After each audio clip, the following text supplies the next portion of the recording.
Westpac handles millions of transactions every day. Many of these transactions are credit cards and debit card data, and we get those updated weekly. And the latest data we have is up to the 1st of August, so it does capture the impact of the move to stage 3 restrictions in Victoria.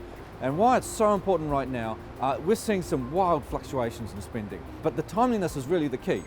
Because as we're seeing now, we're moving back into a lockdown in Victoria. It's only one state out of the country, but it looks like it's a heavier lockdown. Whether we see a pull forward in stockpiling expenditure, how severe the drop-off, these are really critical questions for understanding how big the shock is going to be for the economy in the third quarter.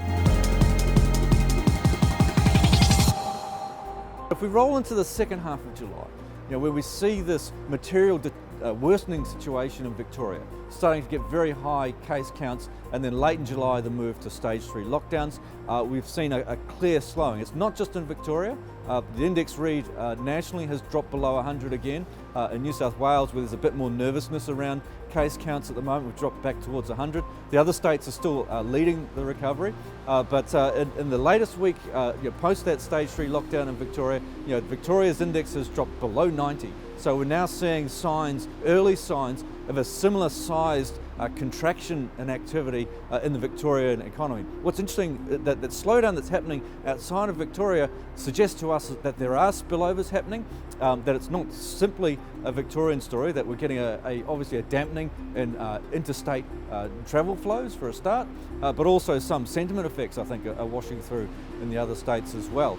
So early signs, we're sort of seeing a pullback heading into August. Now what's interesting is that the official data for June confirmed what our early readings. We saw a rebound, a very strong rebound in May, a further lift in retail sales, about 2.7% for the month of June. The July data that we have for the average of the month actually is pointing to another solid gain for the July month, probably even stronger, up around 3%.